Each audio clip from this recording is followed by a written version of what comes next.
Cuando lo llevaban, dice Lucas 23-26, encontraron a un tal Simón de Cirene que volvía del campo y le cargaron con la cruz para que la llevara detrás de Jesús. Y lo interpreta así el poeta. Ya no es posible que siga Jesús el arduo sendero. Le rinde el plúmbeo madero, le acongoja la fatiga. Mas la muchedumbre obliga a que prosiga el cortejo, dure hasta el fin el festejo. Y la muerte se detiene ante Simón de Cirene, que acude tardo y perplejo. Pudiendo Jesús morir, ¿por qué apoyo solicitas? Sin duda es que necesitas vivir aún para sufrir. Yo también quise vivir siempre, vivir fuerte, y grité, aléjate muerte. Ven tú, Jesús Cireneo, ayúdame, que en ti creo y aún es tiempo de ofenderte.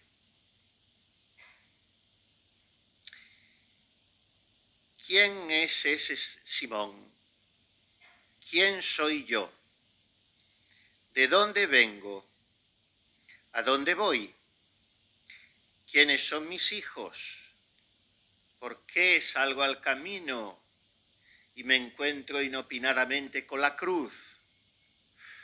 ¿Por qué las circunstancias o personas me fuerzan a llevarla?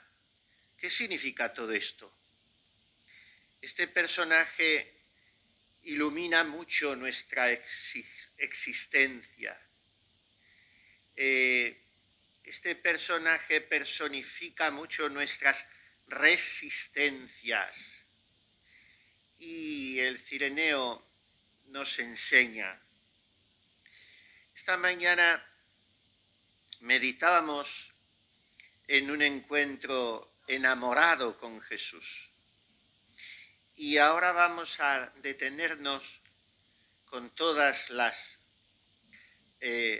aplicaciones, derivaciones que esta contemplación pueda reportar a nuestra vida en un encuentro inopinado con Jesús, un encuentro inesperado, un encuentro brusco y, perdonen, pero hay que decirlo todo, un encuentro desagradable con Jesús. Porque seamos muy sinceros con nosotros mismos, a pesar de toda esta poesía, no siempre nos gusta encontrarnos con Jesús. Porque Jesús siempre viene con su cruz. Era un pagano, Simón de Cirene, o sea, no conocía al verdadero Dios. Como tantas veces yo soy un pagano. Como en tantos momentos de mi vida, e incluso de mi vida religiosa, yo soy idólatra, porque no doy culto al verdadero Dios, porque en su altar me he colocado yo, mis gustos, porque carezco de visión de fe, de mirada sobrenatural, porque interpreto las circunstancias de tejas abajo y porque vivo, vuelvan a perdonarme, como tantas veces lamentaba nuestro querido recordado Benedicto XVI, vivo et si Deus non daretur, como si Dios no existiese. Es triste, es duro, pero es necesario reconocer que muchas veces esta es nuestra triste realidad.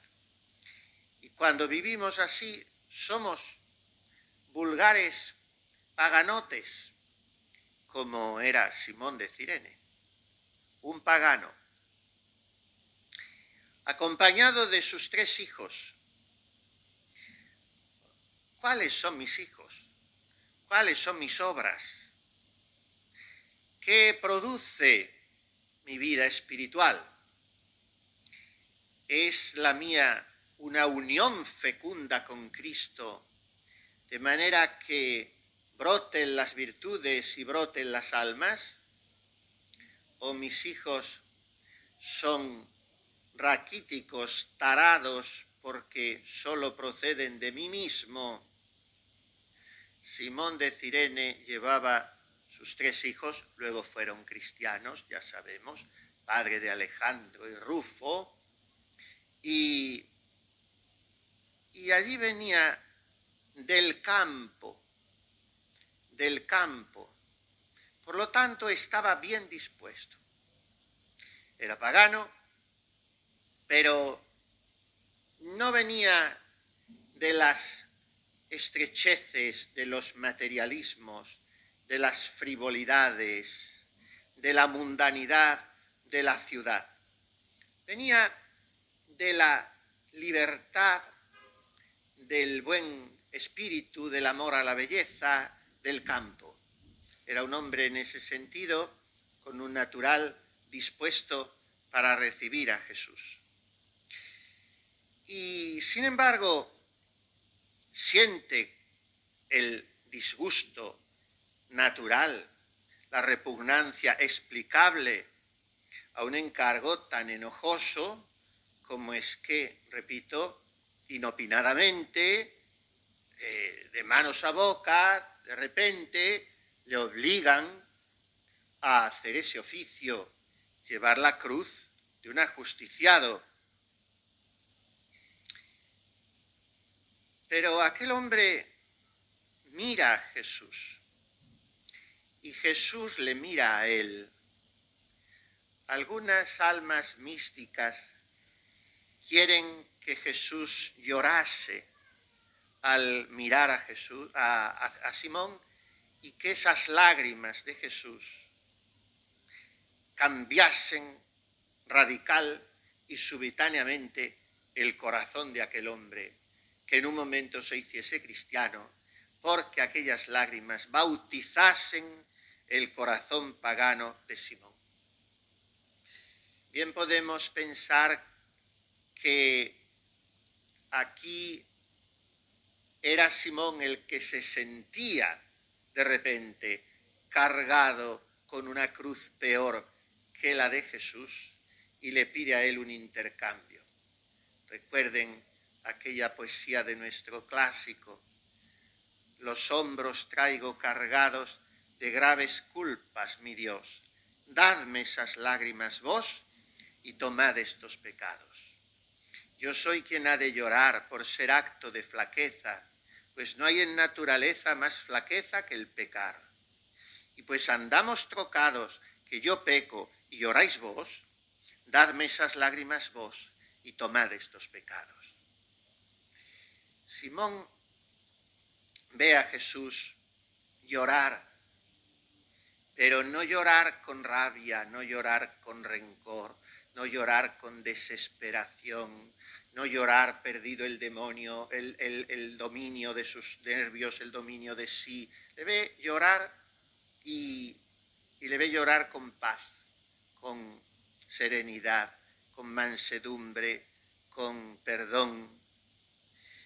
Y entonces el primer gesto que podríamos imaginar en Simón es que ayuda a Jesús a levantarse, y entonces aquellos alguaciles ponen la cruz sobre sus hombros.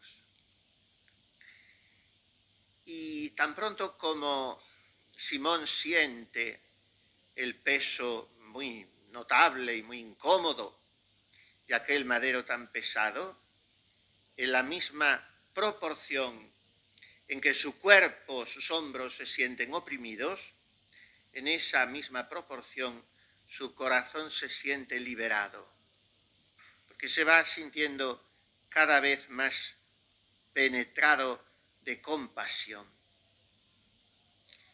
vamos a exprimir cuanto podamos la personalidad y el gesto de este hombre. Jesús podía haber resistido. Jesús podía milagrosamente haberse dado a sí mismo un impulso de fortaleza física para llegar hasta el final. Pero aunque hubiera podido, repito, esforzar su carne milagrosamente, no quiso, lo mismo que no quiso llamar a 12 legiones de ángeles, lo mismo que no quiso que su dolor en la cruz o en la flagelación o su temblor de miedo y de tedio en Getsemaní fuesen una farsa, un papel, sino que todo absolutamente fue de un realismo escalofriante, estremecedor. Pero en este momento no es que hubiese aminorado su dolor o su sufrimiento, sino que con su propia potencia divina, que había un poco metido entre paréntesis, podría haber dispuesto tener la suficiente fortaleza física, la suficiente energía para llegar hasta el final. Quedaban unos pocos metros. No es tanto el camino de la Torre Antonia al Calvario, unos 700 metros, o sea, 3/4 de kilómetro, que con un paso normal se hace en menos de 10 minutos. Cargado con la cruz y por la sinuosidad de las calles de Jerusalén, desde luego mucho más. Pero en todo caso, no era un trayecto excesivo. Claro que hay que tener en cuenta que Jesús estaba casi desangrado por la flagelación y toda una noche de ludibrio, de burlas, de cansancio, de sueño, pero sobre todo eso, la flagelación, la coronación de espinas.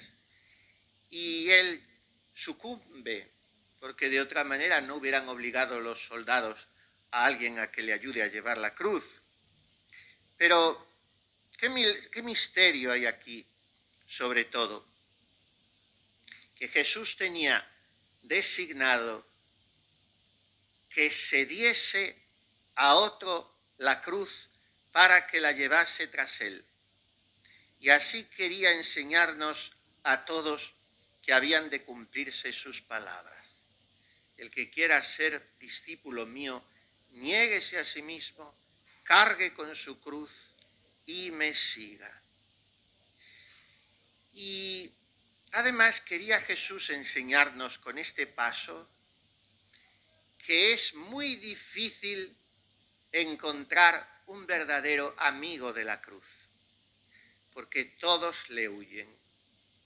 Estoy recordando en este momento, y les recomiendo vivamente la lectura en esta Cuaresma, una de las cosas más hermosas que hay sobre la cruz y la amistad con la cruz, es la llamada Carta a los Amigos de la Cruz de San Luis María Griñón de Montfort.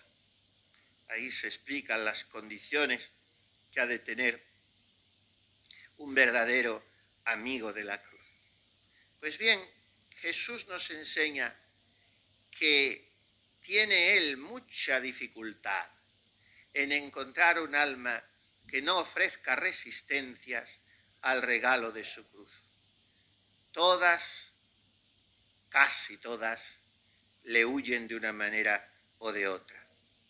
Para los judíos es una maldición, una ignominia, una contaminación, digamos así, tocar la cruz. El judío tiene alergia a la cruz porque está ya en la Escritura anunciada como una maldición. Maldito el que cuelga de un madero.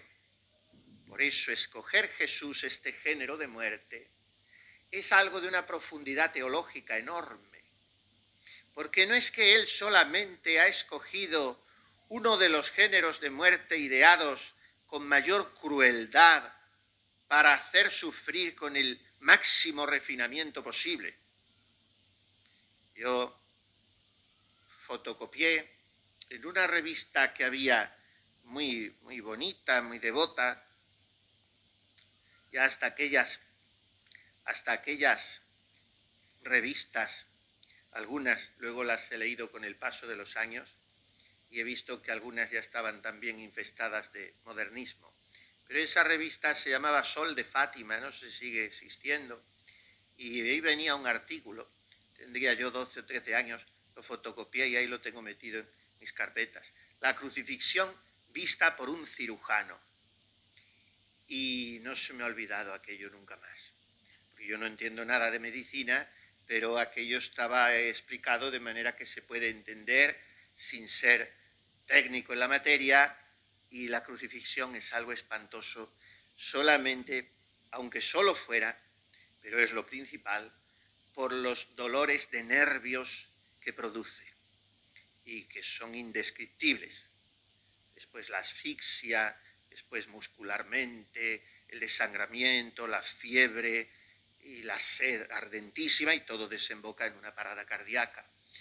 Pero Jesús escoge ese género de muerte, no tanto para poner de manifiesto cuánto nos ama, no cuánto quiere sufrir, porque eso sería un dolorismo absurdo.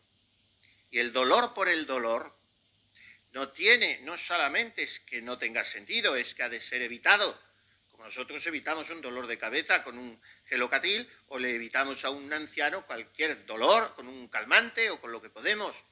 El dolor por el dolor no ha de ser buscado, pero el dolor ha de ser amado y aceptado, y a veces también buscado como un cauce de expresión del amor. Dice San Juan de Ávila, hablando de Jesús en su pasión, que amó más que padeció, y mucho más amor le quedó encerrado en sus entrañas del que mostró por de fuera en sus llagas. De manera que sus llagas son bocas que están gritando, así te he amado, no te he amado de broma. Y él escoge ese género de muerte porque es la mayor expresión del amor, con el que le miraremos siempre abiertos sus brazos en gesto de sacerdote eterno, descoyuntado de amores por mí. Pero hay una razón más honda, más teológica, más estremecedora y mucho más difícil de comprender si es que podemos entenderla. Y es esta. Y aquel versículo, quiero recordar que es del Deuteronomio, no estoy seguro. Maldito el que cuelga de un madero. O sea, que Jesús quiere ser como, no sé cómo decir, como el abanderado de esa maldición, para hacernos entender que es el Cordero de Dios que quita el pecado del mundo, llevándolos todos sobre sí, y para convencernos de la veracidad de lo que dirá después San Pablo, que es uno de los versículos más misteriosos y terribles de la Escritura, que nos cuesta mucho leer y escuchar, pero que encierra el sentido de la redención de Cristo, que fue una expiación vicaria, que se llama en teología. Él expió el lugar de mí, el lugar de toda la humanidad. Y todo esto está en esa muerte por mí, en que Él ha cumplido lo que dirá San Pablo: al que no conoció pecado, Dios lo hizo pecado. Y de aquí viene el pavor, el horror que experimentó Jesús en aquel inicio de su drama, que se ha venido a llamar la pasión del corazón de Jesús, que es su oración sangrante y temblorosa en el huerto de las olivas, en Getsemaní. Al que no conoció pecado, Dios lo hizo pecado. Entonces, todo eso que pesa sobre él es como el bascular agobiante, oprimente, de una cruz cuyo volumen y cuya pesadez sobrepasa el de ese madero que se echa sobre sus hombros. De modo que esa cruz material pasa a los hombros de Simón como para significar el intercambio, que todo el paganismo de Simón, que todo el pecado del mundo de todos los tiempos, pasan a los hombros de Jesús. Hoy mismo me decían que en una diócesis muy importante y grande de España, no estamos muy lejos de ella, se habían recibido en los últimos años centenares y centenares y centenares de solicitudes de apostasía. Personas que van al obispado a decir: búsquese mi partida de bautismo en la parroquia X y anótese en el margen que yo reniego de la fe, que rechazo en mi vida todo lo que huela a Cristo, a la Iglesia, a Dios. Estamos en unos tiempos verdaderamente satánicos. Decimos que son secularizados, que son paganizados. Bueno, yo digo que son diabólicos. Y dentro de la Iglesia no experimentamos tampoco el mejor momento de santidad. Todo eso pesaba entonces en los hombros de Jesús. Y nuestras infidelidades de almas consagradas, en fin, no vamos a hacer aquí un elenco, pero el intercambio es este. Los hombros traigo cargados de graves culpas, mi Dios. Dadme esas lágrimas vos y tomad estos pecados. Y Jesús está siempre tomando los pecados porque está en agonía hasta el fin del mundo, y hasta el fin del mundo es el Redentor de la humanidad. Pues bien, los judíos tienen la cruz por maldición, por horror, por contaminación, por ignominia y vilipendio. ¿No será que yo tengo a veces así también la cruz? Maldito el que cuelga de un madero. Y para los gentiles, la cruz no era menos afrentosa. Y los discípulos y amigos de Jesús, ¿por qué no buscaron los soldados a un Tomás, a un Bartolomé, a un Andrés? Si es que no querían afrentar a un Mateo, que había sido publicano y cobrador de impuestos, o a Juan, que era demasiado joven y quizá no pudiera con ella, o a Pedro, que podía devolverles un puñetazo si le exigían aquello, pero podían haber llamado a uno de los dos Santiagos o a Judas Tadeo. ¿Por qué no llamaron a ninguno? Porque no había ninguno allí. Habían huido todos la noche antes, ni uno solo. En un rato aparecerá Juan, que ya ha aparecido y está acompañando a Nuestra Señora, y por eso se le perdona su ausencia, está con ella. Pero, ¿y los demás? No están, como nosotros tampoco a veces estamos. A veces hay seglares que en el acompañar a Jesús nos dan ejemplo de fidelidad y de valentía, porque nosotros no estuvimos allí para llevar la cruz.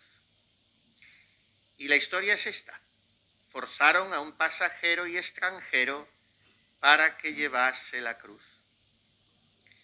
Entonces unos huyen de la cruz porque no creen en la fuerza que tiene la cruz, no creen que solo agarrándose a ella puedo evitar ser devorado por el dragón que es el demonio. Y otros huyen de la cruz porque eso es una deshonra para ellos, y otros porque efectivamente la cruz contraría la sensualidad, la comodonería, el descanso propio. ¿Por qué el horror a la cruz? ¿Por qué casi siempre acabamos llevándola de alguna manera forzados como Simón? O con cierta impaciencia y por tanto perdiendo el mérito, o con una apariencia de llevarla pero escurriendo el bulto, o con un autoengaño, construyéndome mis calvarios personales, muy heroicos, muy poéticos y muy fantásticos y por tanto muy falsos, y que me sirven para escabullirme del verdadero calvario, de la verdadera cruz, que es aquella que el Señor me da. ¿Por qué sucede todo esto?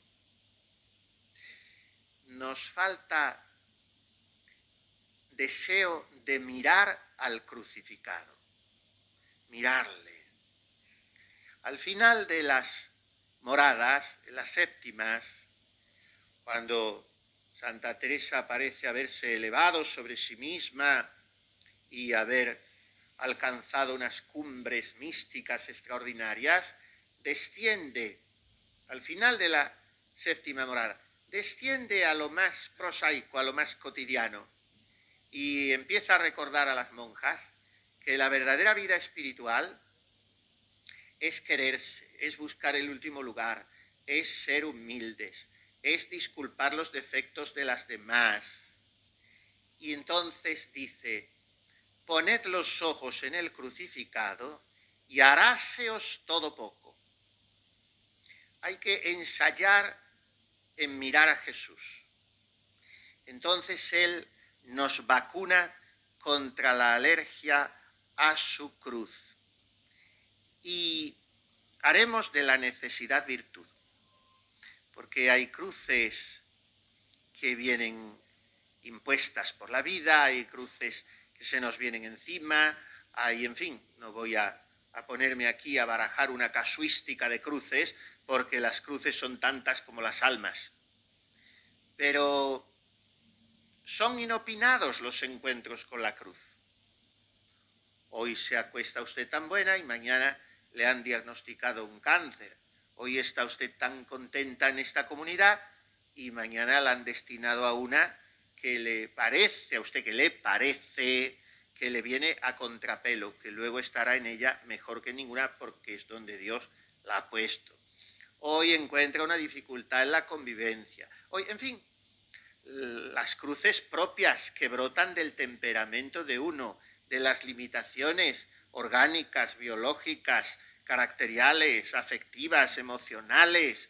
Todo eso también da que sufrir. No solamente las cruces son las circunstanciales, son las internas. Pero en todo caso son encuentros inopinados, inesperados, fortuitos, repentinos. ¿Y qué hay que hacer?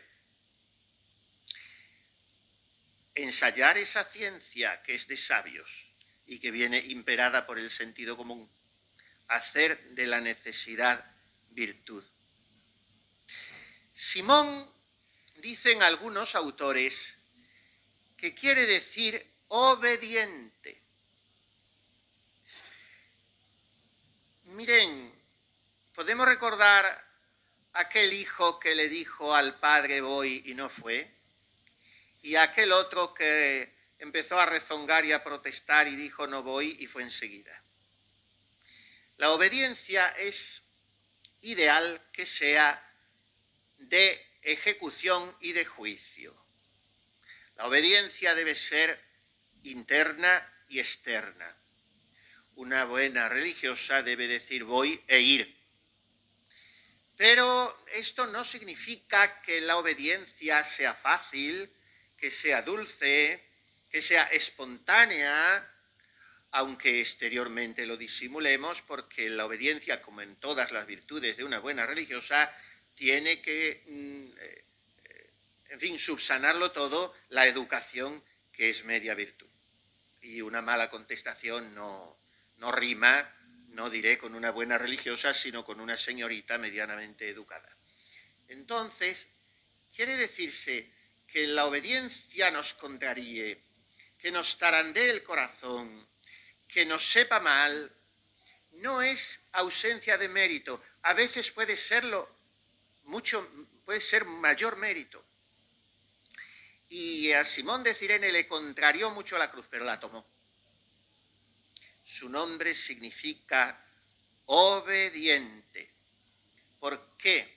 Porque obediencia significa vencer la repugnancia que nos representa la propia voluntad ante la voluntad de Dios. Y aunque persista la repugnancia sensible, mi razón imprime a la voluntad mía la dirección que debe tomar y no escucha la sensibilidad. Porque si empiezo a escuchar la sensibilidad, estoy perdido y me paso toda la vida huyendo de la cruz. Y Simón, cuyo nombre significa obediente, era extranjero. Venía de una granja, dice el evangelista, del campo, camino a Jerusalén. El que encuentra la cruz es siempre un peregrino de la vida. Voy de camino. Si yo estoy instalado, si yo estoy acomodado, si no hay quien me saque de mis casillas, ni siquiera Dios, porque ya se convencerá el mismo Dios de que mis casillas son las más correctas para santificarme, solo hay que darle un poco de tiempo.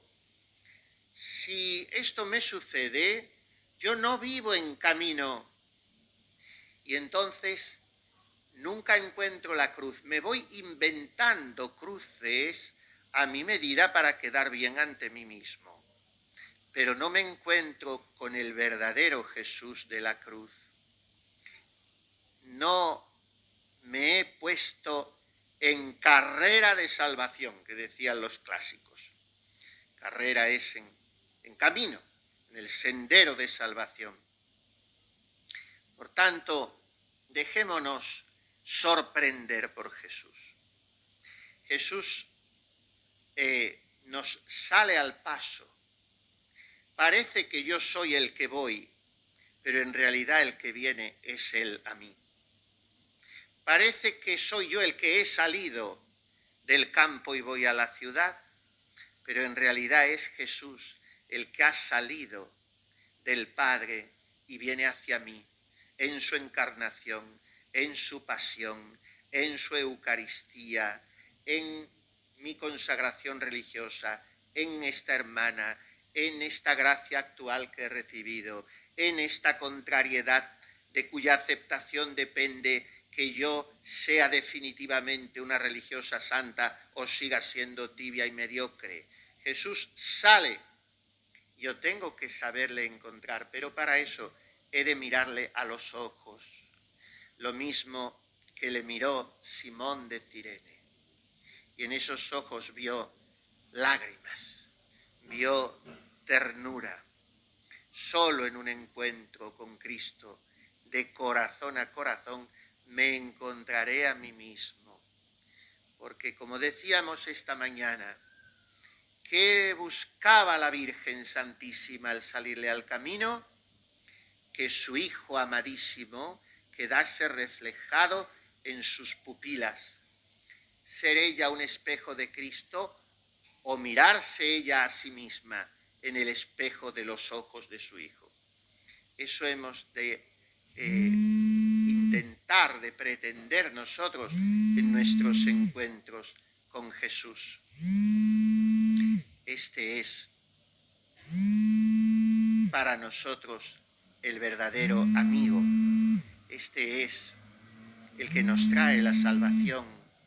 Y los inventos míos, los planes míos, los proyectos de santidad míos, en tanto que son míos, son imperfectos y son pecaminosos. Dejémonos encontrar por Él, por sus planes, yendo por sus caminos, no por los míos. Per tuas semitas duc nos quotendimus, que significa, por tus caminos, llévanos a donde tendemos, no por los míos. Cuidado con trazarme mis caminos en la vida espiritual, en la vida religiosa, porque es muy fácil que si no es el noviciado y en el juniorado y en los primeros años, porque Jesús sabe que somos muy torpes y muy necios y muy brutos y nos deja un poco de tiempo, pero después sale una encrucijada, cambia nuestros caminos y ahí hay dos posibilidades. Aferrarme a mi juicio, a mi proyecto a priorístico y decir Jesús no entiende nada, o entrar por sus caminos. Siempre son no los mejores, los únicos. Como el cielo dista de la tierra, así mis caminos de los vuestros, así mis planes de vuestros planes. Pues en el Dies Irae se dice, es toda una pieza maravillosa, una oración formidable, y en una de las partes se dice así: recordare Jesu pie, quosum causa tue die, ne me perdas illa die, que significa, acuérdate, oh piadoso Jesús, de que yo soy la causa de tus caminos, no me pierdas en aquel día. Te has cansado por mí, te has fatigado por mí, te has dejado clavar en la cruz por mí, que tanto trabajo no sea en vano. Todas esas cosas y más, le dice el Dies Irae. Pues yo soy la causa de los caminos de Jesús. Él ha caminado por mí. Yo debo querer caminar por Él, pero por sus caminos, no por los míos. Sus caminos serán siempre los de la cruz, los del renunciamiento propio, los de la obediencia y la pobreza, los de la abnegación y el último lugar, los de la humildad y la paciencia, los de las espinas y los clavos, los de los oprobios y el vituperio, los de las afrentas y la ignominia. Sus caminos no son los de la honra y los aplausos, los del clamoreo y la estimación del mundo. Y cuando quiera solicitarnos el padre de la mentira a seguir estos caminos, demos un mentís invocando a la cruz. Porque la gran tentación hoy en la vida religiosa y en general en la Iglesia es la misma que nos trae al oído Satanás, la fobia a la cruz. Y no hay otro camino de redención, la cruz. Quisiera terminar, como hemos hecho esta mañana, con estos versos mucho más ingenuos en apariencia de lo que lo son en realidad, de Pemán interpretando el Vía Crucis. Dice así en la quinta estación: el poder, con mayúsculas, el poder ya no puede. Ha querido sentir ese terrible sucumbir de nuestra fuerza cuando ya no puede alcanzar lo que alcanza el deseo. A ti que eres, el todopoderoso, el único ser necesario, ¿cómo te ha sucedido esto que veo? Para subir la cuesta del Calvario necesitaste de Simón el Cireneo. Déjame que en memoria del que pudiendo todo aquel día no pudo, yo abriéndome camino entre la turba toque la cruz y me haga la ilusión de que te ayudo. Queridas hermanitas, en la vida espiritual es muy importante el deseo. Decía Santa Teresa, a donde no lleguen vuestras obras, lleguen vuestros deseos. No un deseo veleidoso, no un deseo que se difumina en el subjetivismo de nuestra fantasía y nos hace creer que somos más de lo que somos. No, un deseo que brota de nuestra radical incapacidad, de nuestra indigencia existencial, de que no valemos nada, ni podemos nada, ni somos nada. Y entonces decimos a Jesús, quisiera hacer por ti tanto y más cuanto. Quisiera ayudarte a llevar la cruz. Quisiera tener un poco más de fuerza para poder alcanzar con mis obras lo que solo puedo alcanzar, y menos mal que puedo alcanzar, con mi deseo. Pero deseemos amarle, acompañarle, consolarle. Cuando se despide de sus monjas camino de Alba de Tormes, habiendo hecho una parada en el convento de Valladolid, Santa Teresa tiene que devorar un momento muy amargo, porque ha dejado allí de priora a su propia sobrina, con la que tenía mucha confianza. Y sin embargo, aquella sobrina la echa a empujones de su convento. Esto pasa a muchos santos al final de su vida. Y apoyada en una hermanita lega, analfabeta que aprendió a escribir milagrosamente por escribirle las cartas, y es la única que le quedó hasta el final como enfermera y secretaria, la beata Ana de San Bartolomé. Salieron las dos de Valladolid. Y como los santos devuelven bienes por males, se volvió la santa a la comunidad y les dijo: hijas, harto consolada me voy de esta casa.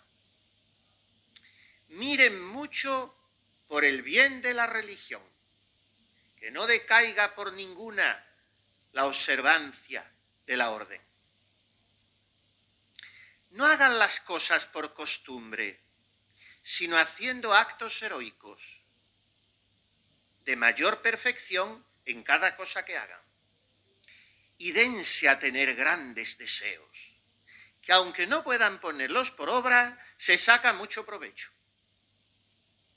Entonces, cuidado con los voluntarismos, cuidado con los heroísmos imaginarios de que mi virtud va a suponer una montaña en lo alto de cuyo pedestal yo pueda encumbrarme.